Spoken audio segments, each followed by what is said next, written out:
This got sparked by the fact that on January 20th, as early as could have happened, President Biden signed a memorandum to modernize regulatory reviews, specifically looking for recommendations to provide concrete suggestions on how the regulatory review process can promote public health and safety, economic growth, social welfare, racial justice, environmental stewardship, human dignity, equity, and the interests of future generations.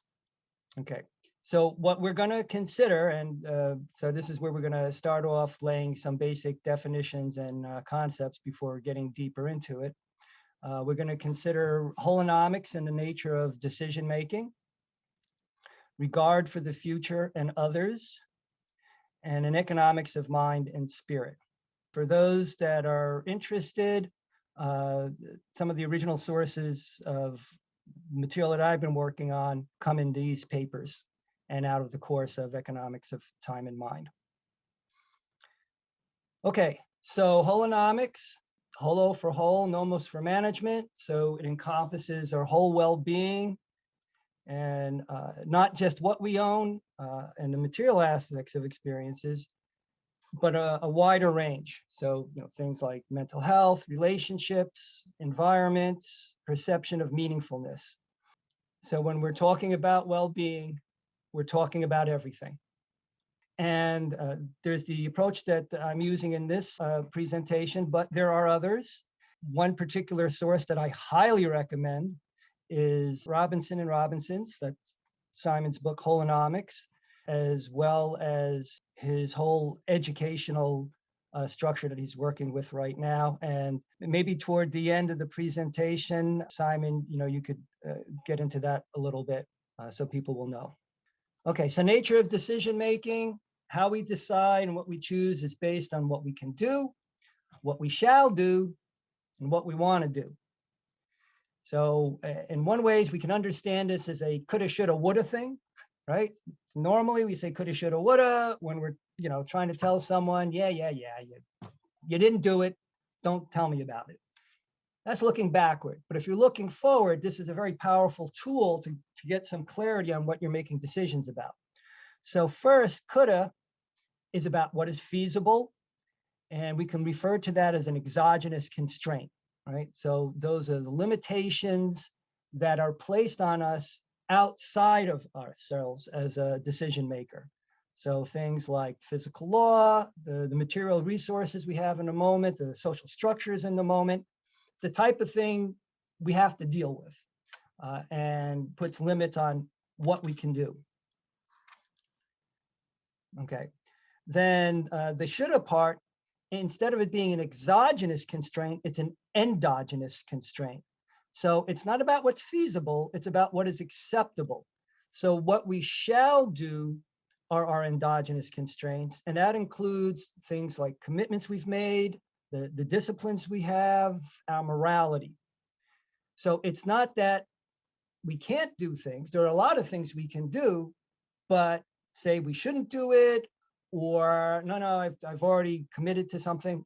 That's the realm of what's acceptable behavior. Then there's the woulda. Now we're getting into realm of preferences. Here I refer to them as external preferences because it's about what is desirable. What we want to do is about our preferences about our environment, about the world around us. And so this tends to be associated with the goals and aspirations, the priorities that animate what we do. Okay. And so that's the coulda, shoulda, woulda. But we're missing a piece. And that is the was'a. All right, so what's a was'a? Well, if woulda is about external preferences, then was'a is about internal preferences.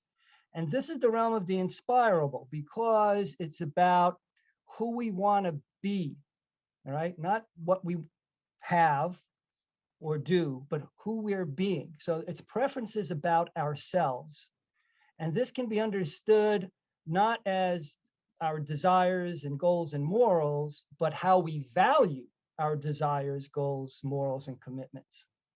Okay, so there's an important recursive self-referential element there. So one way to visualize it, in the world of Venn diagrams, what we choose from depends on what we can do. So there's what's feasible. Then there's what is acceptable. And then in the intersection of the two, that's where we end up choosing from. And that is where our preferences attract us towards. Okay, so preferences are the spirit of what is desirable. So this is how we're going to translate the notion of someone's spirit into preferences in the language of economics, right? If you've heard of the letter of the law and the spirit of law, there's already that available.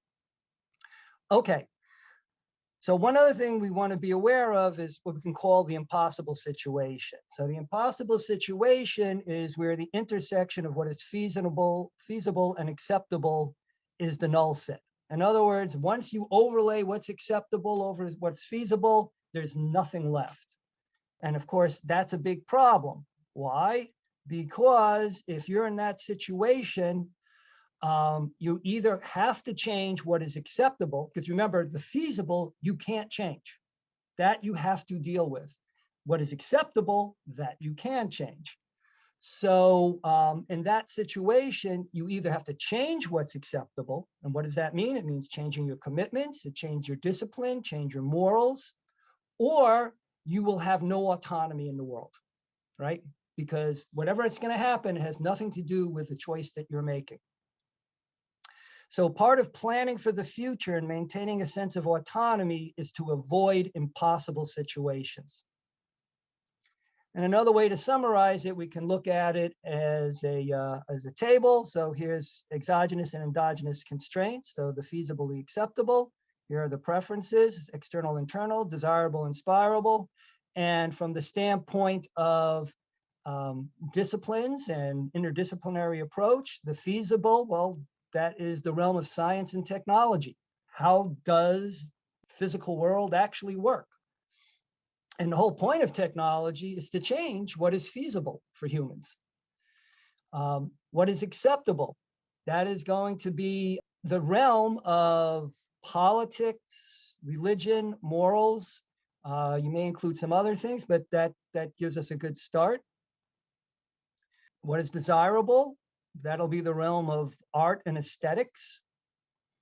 And then what is inspirable, preferences over yourself, that will be the realm of spiritual, of counseling.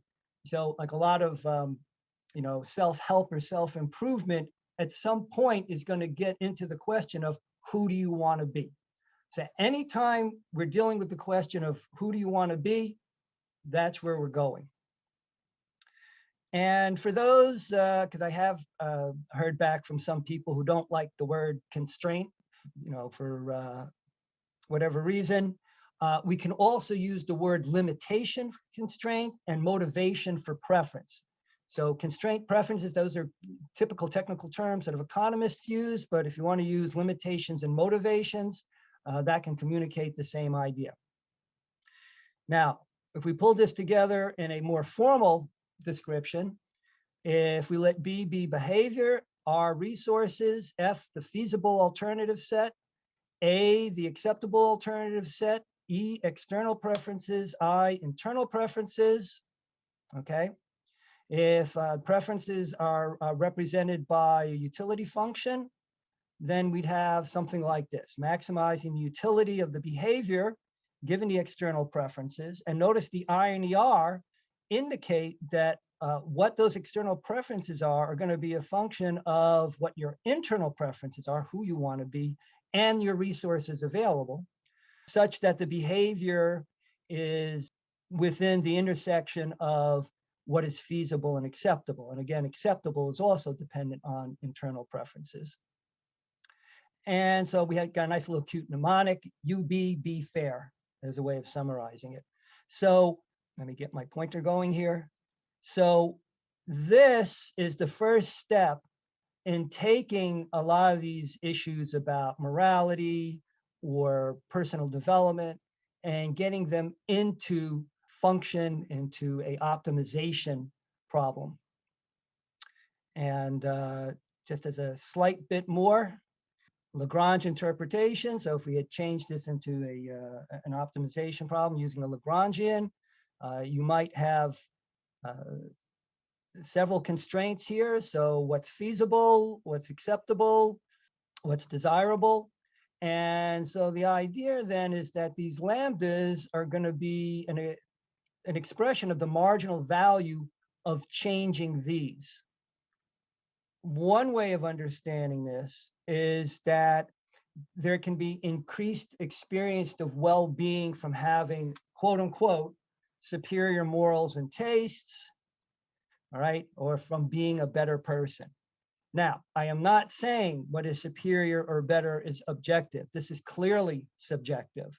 But what's important here is that it allows us to talk about people for whom, when they make decisions, all right, they're coming from a perspective of, well, there are certain morals that seem superior to them, or the notion of being a better person. And this is all relevant because we're clearly dealing with this in the realm of the political right now, you know, how we motivate and inspire people. I still got more, but if someone wants to ask a quick question on this, if there's any confusion at this point, I'll take one right now, but don't have to, I can keep going. So when we're dealing with preferences, there are preferences over when, right? So how much would you pay now for dinner now? How much would you pay now for the same dinner 1 year from now? The ratio of 2 tells us something about how much less you prefer waiting, right? So I think everyone here is familiar with time discounting. So this is what we're talking about here, okay? There's also preferences over whom, right? So how much would you pay for your college education? How much would you pay now for your best friend's college education? So from an economic standpoint, if you would pay less for your friend than for yourself, then you're discounting them in your decision making. Okay. So one way we can imagine this is that it's as if the well-being of others are discounted on a perpendicular timeline, right? So we discount our own future, but to the extent we discount others, it's as if we're discounting in a different temporal direction. Okay, one term we're going to be using is regard, and that is how much one weighs a concern relative to a baseline. And to drive home the point of the issue of preferences and whether we have preferences over preferences, consider this. Here's the phrase, it's business, nothing personal. That is already a statement of the underlying spirit, right? That the well-being of the other person is irrelevant. Now, that is still preferred to someone who desires to do you harm, but not as preferred as someone who has a positive regard for your well-being. So immediately we can talk about wishing harm means a negative regard, which is not as preferred as nothing personal, that's a 0 regard, which is not as preferred as wishing well, which is a positive regard. Okay, so now if we're going to get into regulations, one important thing we need to talk about is cost-benefit analysis, right? So used by regulators to consider the cost of benefits of a regulation, benefits of, for example, less pollution as compared to the cost of implementation and other consequences.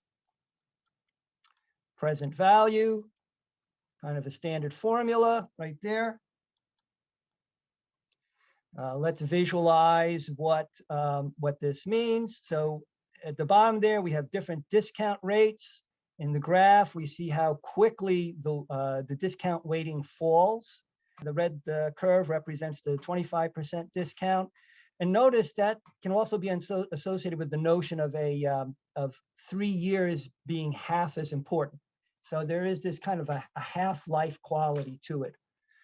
And this is all important because if at some point you want to invoke sustainability, you know, clearly it's not about where we're going to be in 3 years or even 7 years. We're talking multiple generations. So to have any kind of serious policy and set of regulations about sustainability, we need to be using a very, very low discount rate. Okay, so getting back to the language of regard, regard for the future then would be the sum of all the weights of the moments going into the future. So if we've got a continuous curve, regard is the sum of the weights under the curve.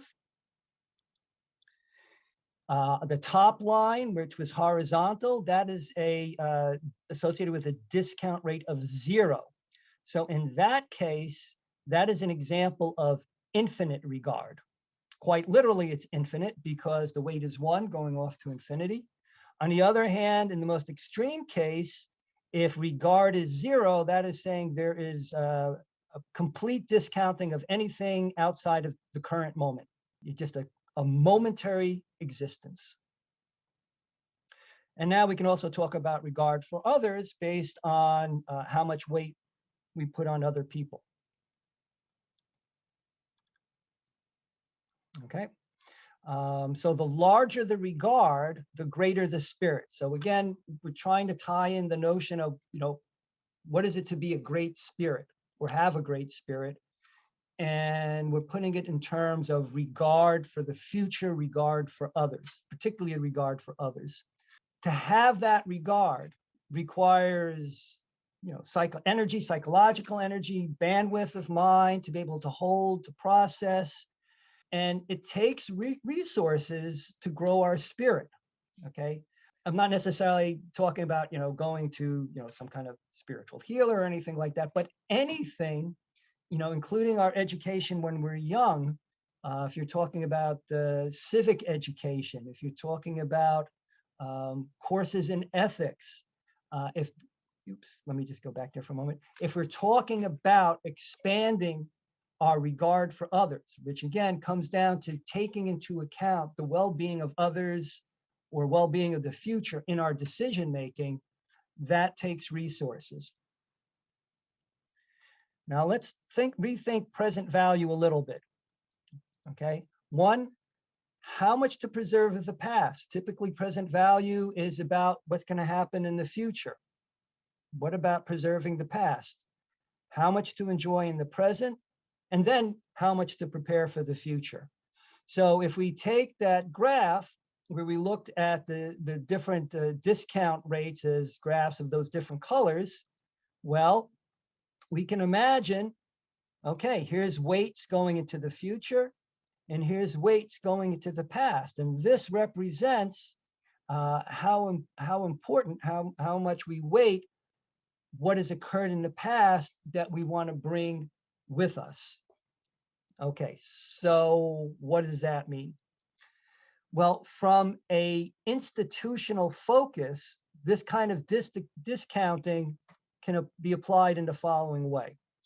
So here we have the momentary self, right? That's infinite discounting. That is just someone who doesn't care about the future, doesn't care about the past, just trying to maximize their enjoyment of the moment. Okay.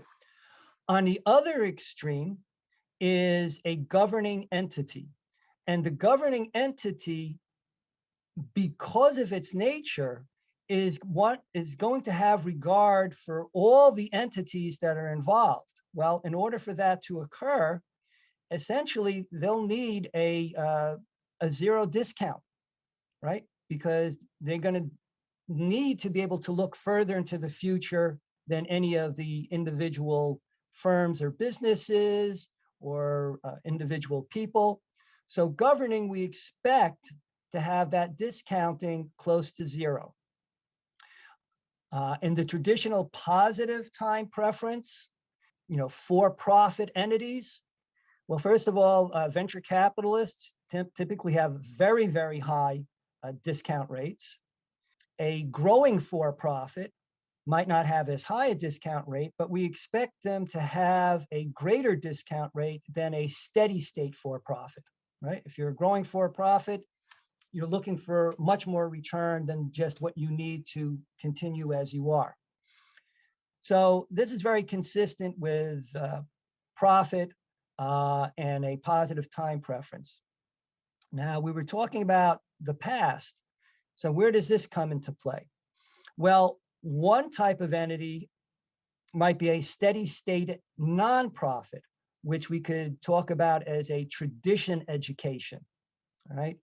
So there it's very much about, well, what truths, what culture have we had in the past? And so there's a value to keep bringing that with us. Then if we move towards looking at liberal education, that is a form of a growing nonprofit, and the discounting in the past is steeper. It is not as important to carry on the traditions, because part of a liberal education is for our students to be able to make decisions for themselves, and in many ways to invent themselves. So there has to be more room for change. And then a research entity has a very steep discounting of the past, because the whole point of research is to learn new things. If you're a research entity, you're moving away from being as concerned about bringing the past along. I find this to be a very useful tool to understand where different institutions come into play with respect to discounting and how they balance themselves. Okay. The next thing we need to consider are transition and transformation costs.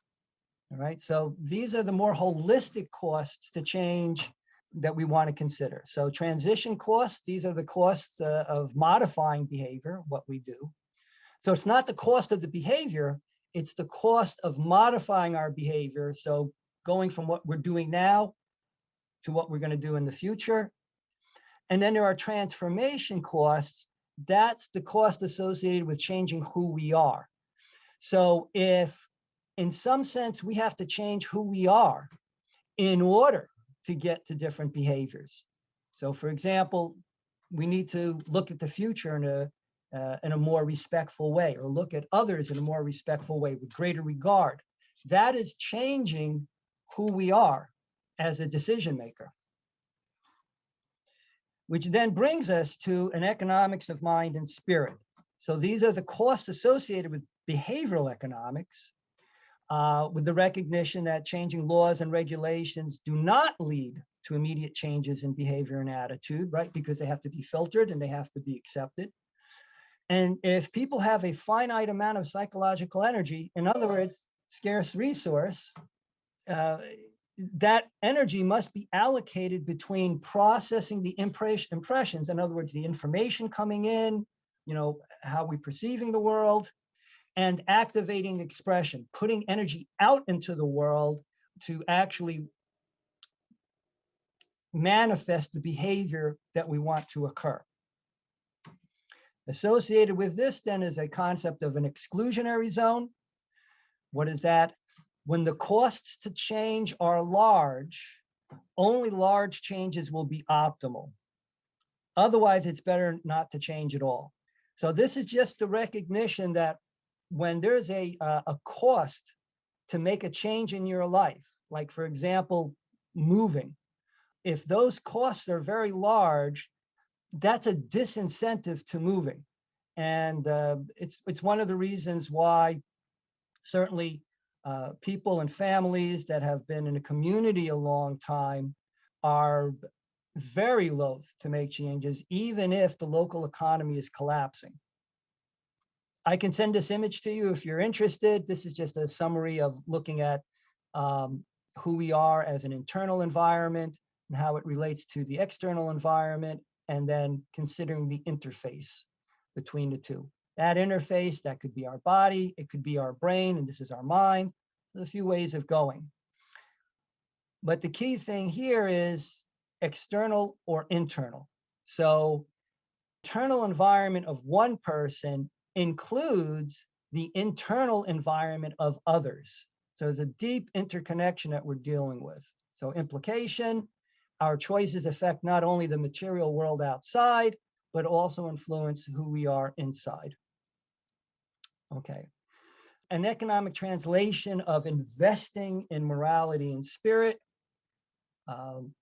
there are economic resources used to affect individuals' morals, right? Their endogenous constraints and their spirit, their external preferences. If you want me to give some examples, I can, but I think just by observing the world, it's obvious what's going on here. A lot of this comes in education, especially religious education. So either directly, maybe through these changes through laws or advertising, or indirectly through changing who people are. One example from a previous paper in terms of dealing with sustainability, we could imagine a well-being function where that pi t that represents the net benefit going forward. There's the discounting, but now we take into count in two things. One, S of t, that is sort of that is a survival function. And so that represents, the probability of death or system collapse. And the alpha represents the value of just staying alive or continuing to exist. So by keeping that as a constant, it's already creating an expression for a preference, right, to continue to survive and to sustain. Okay, and if you go through and play with the math, then you get into expected lifetime or duration, and then present value.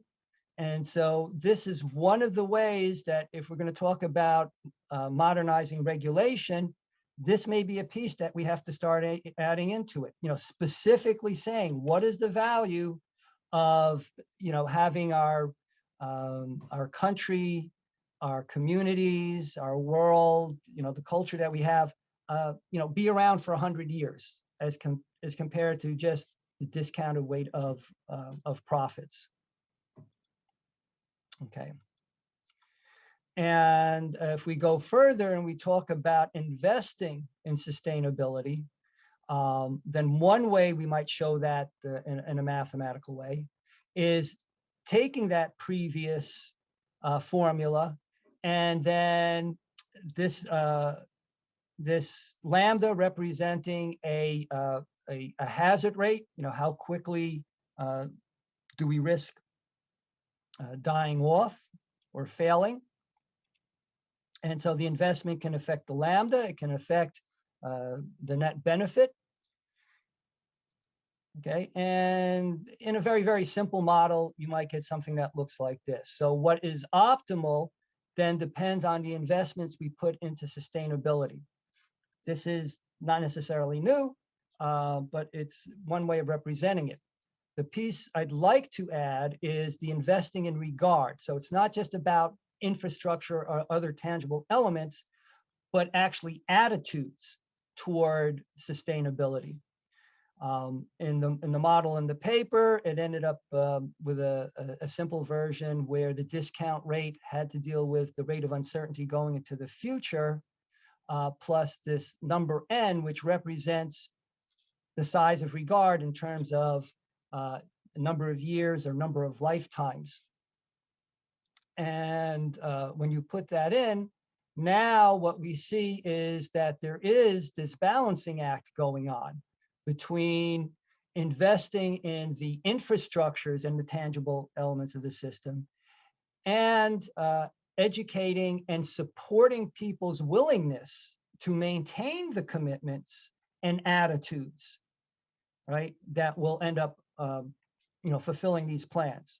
So, the deep point here is there's no point in making a plan unless you're planning to maintain the commitments and the attitudes that will keep it seeming rational. Okay. Can I ask you a question? Yes. We're getting very close to the end, so please ask questions. I can wait. Just previous, I have to understand the equation. You have your present value, the previous one. So what you're talking about here, that is a net investment, right? Because if you talk about the present value minus initial investment, this minus investment is initial investment, Correct. and this would be the future value of that investment. Right. So this is the initial investment. Right. This is the future value. So this would be the net. This the basically show the net investment over time. Correct. Rate of return of investment over time. Yeah, it would be the return. Right. Right. The Okay. return. Yes. Okay. Yeah. The only thing that I'm a little bit confused, and I don't know because I'm not in your field. You're much better than me. You just keep talking about the economic resources to what was it? Resources for spirit or something. What do you talk about economic resources? What kind of resources you talking about? Because to me as economists, the resources include capital and labor. What is your economic resources talking about? Well, first of all, education, right? So if you're talking about teachers and educators, if you're talking about counselors, right? People that help to. So you're talking about human resources. Correct. Okay, that's what I want to know. Okay. Okay. Yeah. Does that make sense? Yeah. Okay. Good. Thank you for asking instead of just letting it go by. Okay. Okay. So again, as a reminder, in less technical terms, right? If we've got scarce resources, the sustainability requires a balancing act of that spiritual sustenance and the material conservation. All right, so let's consider an example of regulation with taking into account social justice. Okay, one thing is preventing future injustice, right? So that's the looking forward. So what's going to be involved? Well, there's going to be transitioning behavior, right? So that's implementing new constraints and modifying attitudes and priorities. That's transforming preferences. So part of the holistic cost then is compensating people to change their morals and spirit. So there's the one piece, which is the human resources in terms of training and education and such. But another is if people have very long held deep beliefs, it's not just as simple as telling them, well, this is the right thing to do. They have to embrace it. Otherwise, they'll ignore it and their behavior won't change. So then it comes down to what's involved with compensating people so they create the openness to change who they are, right? Because if someone doesn't want to change who they are, then that's a very expensive, little return path to getting some of these changes that we're looking for. So David, I have a question. Yes. So how do you visualize coming up with, you see, the topic is maybe designing or modifying regulatory framework, right? Mm-hmm. So how do you think one should look at designing regulatory framework which takes this aspect into account, where if a very long held belief and society, there is a general understanding in the society that these beliefs need to evolve or change or go to the opposite direction, what regulatory framework do you have in mind which can get this job done? I'm not That saying in captures 1 that. year, in 5 years, but in due course of time. Yeah. So in terms of the regulation, so there'll end up being two components, right? Those people who don't want to change, you're going to end up with regulations and laws that will say, you know what, you just have to behave this way, right? And maybe you'll give them some kind of reward or benefit for making the change, and then some kind of penalty or cost if they don't change their behavior. That's carrot and stick type of basic approach. But the recognition here is that that takes resources also. And so for those people that may be open to changing their attitudes, it can be less expensive to encourage that than necessarily having, telling them they've got to go by these laws, because in the long run, the cost of forcing people to behave will tend to just increase. Whereas if you get buy-in in terms of their attitudes and their priorities, then it's not as expensive to force them or incentivize them to change their behavior. So the structure then here with looking at the regulatory review is one component is the endogenous constraint approach, which is what is it going to cost to force people to behave in a certain way? And then the other is what will it cost to inspire them to behave in ways that you want? Or to be more precise, what will it cost to inspire them to choose in ways that are going to be supportive of what you're trying to accomplish?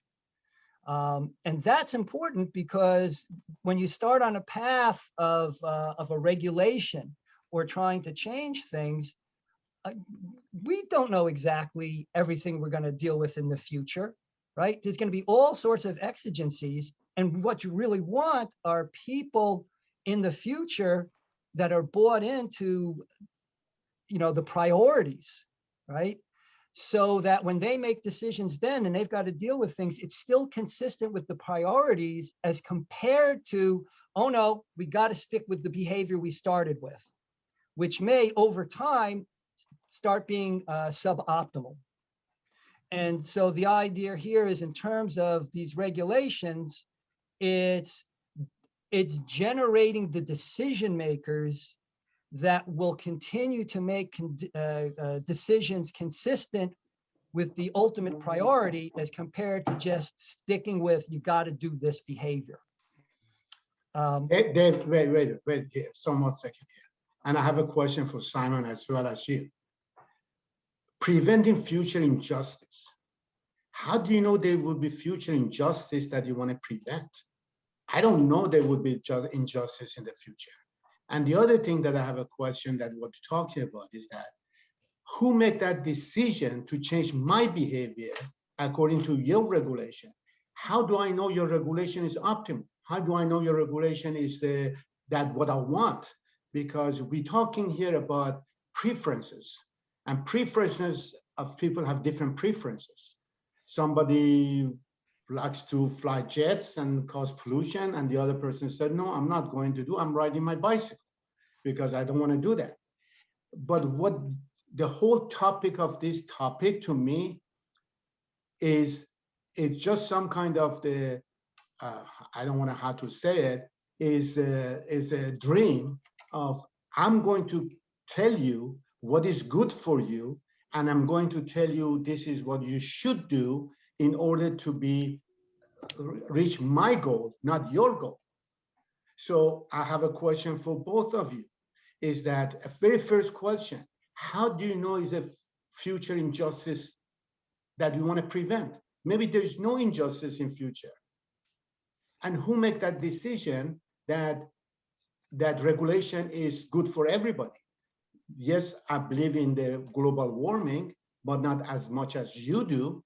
So therefore, my preference would be a little bit different than yours, even though we believe in the same end, right? You believe in 10 years, for example, we end the world ended because of the pollution. I think would be another 1,000 years. So I don't understand the whole, you're putting so many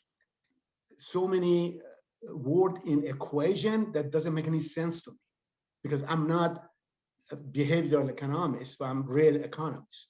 So you tell me, convince me that what you're telling me makes sense. To me, it doesn't make any sense. I'm sorry to tell you. So, Jaman, if you don't mind, before David answers this question, I want to ask Simon because he's expert. He's a good. Yeah. So, but I just want to give one example of future injustice. That's I think the core of this whole question. Climate change. That's a very simple example, widely debated, discussed, I believe it. disputed. is something which is a future injustice. And this is what I have in mind when you asked this question in the very beginning. But now let David and Simon have their own opinion. Simon, would you like to go first?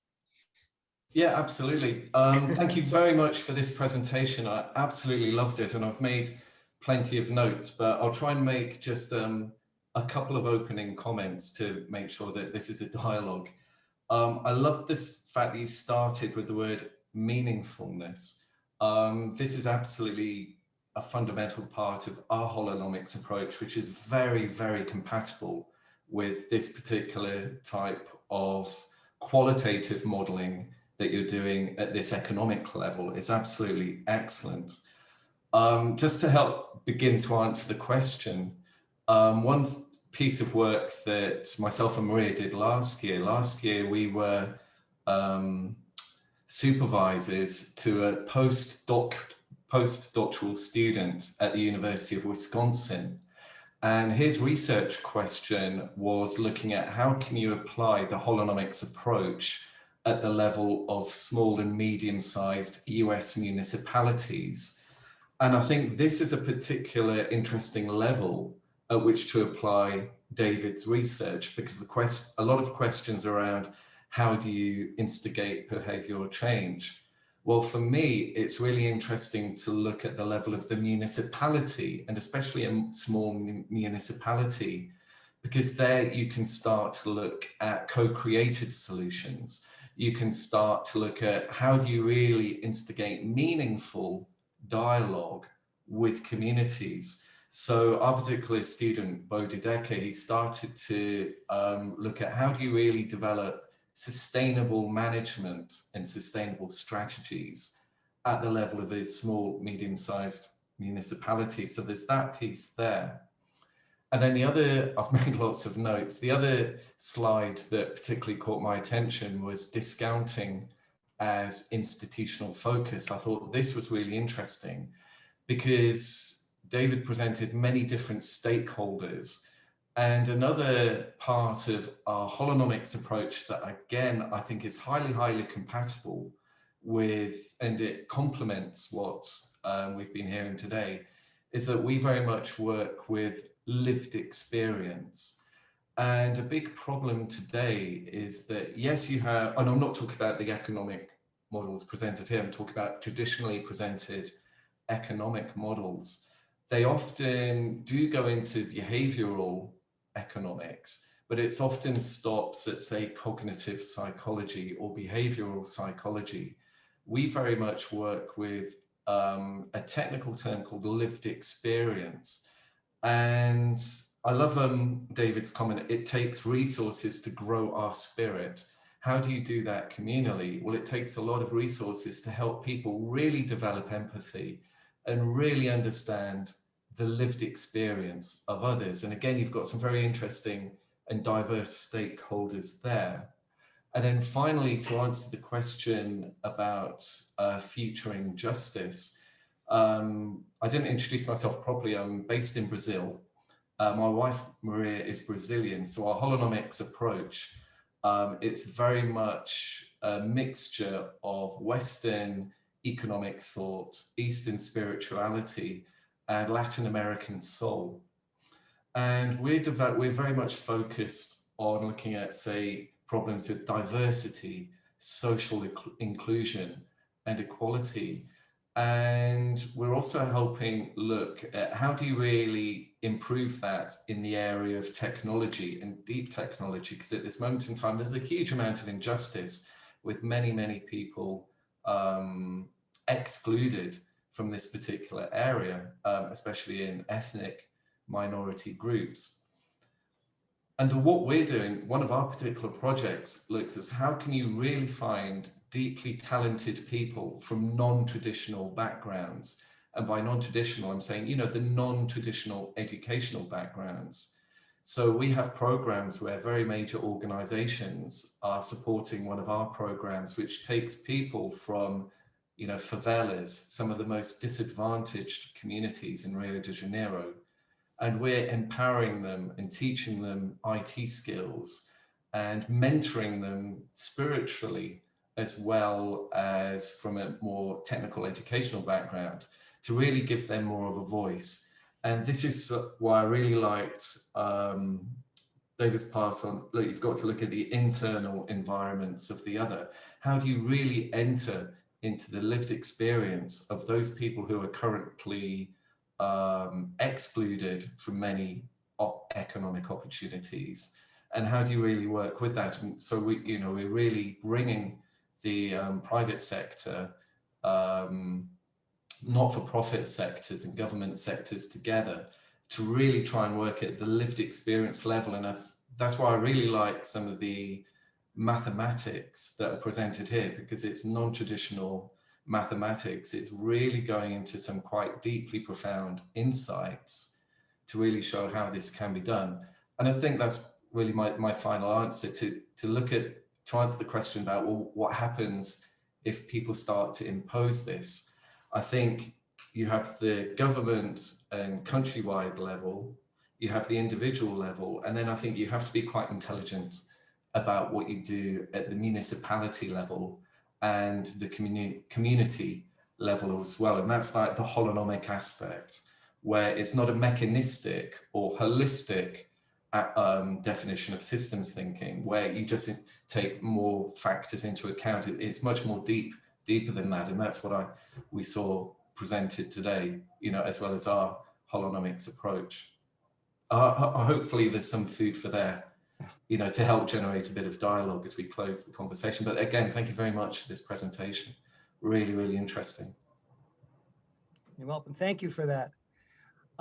Did anybody else want to add something? I mean, I've got a couple of more points I'd like to finish, and I certainly want to respond to Zaman's question. It's a totally valid question. It's a question that has to be asked. So if I finish the next couple of slides, I kind of hope to address it, if that's okay with everyone. Is that okay, Zaman? Yes, please. Of course. Okay. All right. So preventing future injustice. Oh, by the way, in terms of the question, well, how do we know there's going to be future injustice? Well, if we start off by saying, well, there might not be any future injustice, then why continue to have a police force, right? We understand there's going to continue to be injustice. If for no other reason it's occurring now, there's no reason for it to disappear. So the question is not, well, how do we know it's going to be there? The question is, how do we know it's going to change from what we have now? And that goes back to that notion of the exclusionary zone, right? Yeah, In other words, can I answer that? I'm sorry. Can I answer that question? I Yes, don't want to paint. But you said, why should have a police? The reason for police to actually hold future justice, not future injustice, because we have a police to keep the justice, not prevent injustice, just hold the justice that we have and prevent crimes and everything else.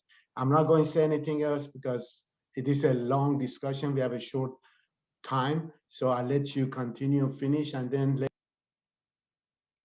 okay. I'm sorry. Okay, thank you. All right. So what comes under this? There's transforming preferences, based on what we've already talked about. So the idea of increasing regard for others that are not part of your tribe. It may be easier to set boundaries with penalties, hence law enforcement, than to transform regard for others. Like I said, Zaman raises a very important point. It just may be easier to have a law enforcement and say, you know what, you stay within the regulations, you're fine. You go outside of regulations, you got a problem, rather than trying to change people's attitudes. Okay. And that's another way of saying committing to live within the law when learning to love your neighbor is too much. And I think that's one of the issues that we are dealing with. If you want to be critical of those that are more on the progressive and liberal side, is that there seems to be a deep criticism of, well, you don't love other people enough, right? And, the appropriate comeback is, who are you to tell me who I should love and care for? Okay, that's why I'm saying, Zaman's question is it has to be addressed. All right, now that's preventing future injustice. The other part of social justice is compensating for past injustice, right? And the recognition that the longer the delay in compensation, the greater the cost. So for example, a $1 billion injustice from 100 years ago, taking into account 6% discounting, right, for inflation and interest, becomes $6.25 trillion today.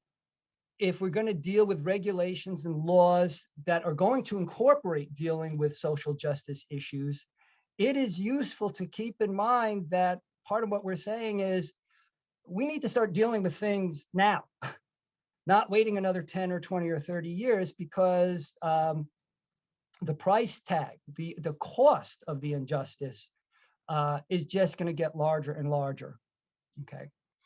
So as an alternative, and this is bringing these pieces together, what if we said we're going to use a discount rate of 0%, not only looking forward, but looking back? Well, if you're using a 0% discount rate, then that $1 billion injustice 150 years ago is $1 billion now. The trade-off for keeping that price tag low is that you have to look at least 150 years into the future with no discounting, right, in order to rationalize that. And so the idea here is, in terms of preventing the future injustice.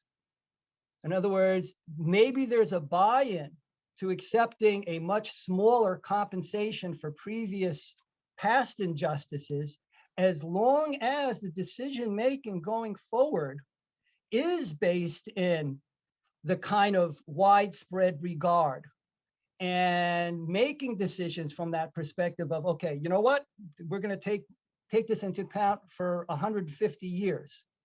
So part of the buy-in for people accepting less compensation for things that happened in the past is a commitment to weigh their concerns, right, to increase the regard for them and their future in our decision-making. Otherwise, we're going to end up with a fight in an adversarial legal system, where we're stuck with, okay, $50 trillion for reparations. I've seen someone talking about quadrillion dollars of reparations, which is never going to happen, and in many ways is unacceptable to everyone, right? We're not going to want to commit to a quadrillion dollars, and in many ways, if we don't commit to not having, or at least minimizing, injustice going forward, it makes it difficult to let go of the pains and hurts and patterns that we've gotten so far. So this gets to the last slide, a difficult reality, right? So the necessity of sustaining the morals, ethics, and spirit of justice for such an extended duration essentially requires a commitment on future generations. And so if we're talking about future generations, we are talking about education. And in terms of answering the question of, well, traditional economics, the spiritual stuff, that's just, just look at our own business school. We're having to deal now with, how are we going to talk about social responsibility, business ethics? All these things come into play because the solutions and what we need from the economy has to be much more long run in perspective. If for no other reason, is we are very dependent on a very, very low interest rate for our economy to operate right now. And in order to keep a low interest rate, we need to have a low discount rate, which means people have to be looking far enough into the future to say, oh, it's okay to spend, buy for stocks to be this expensive or assets to be this expensive because it's going to be valuable to me for a long, long time. And so that feedback loop between the discount rate and the interest rate, if we're not sustaining a long-term view, at some point, these very low interest rates are no longer sustainable. And if the interest rates start collapsing, then we're going to have a collapse in the market, right? So, and then this brings in the last question of issues of bankruptcy, statutes of limitation, and to a certain extent, the right to be forgotten. We have built into our legal system exit plans that are built on the idea of, yeah, you know what, we're going to take on all these costs, we'll take on all these liabilities, but then we'll claim bankruptcy and not have to pay for it.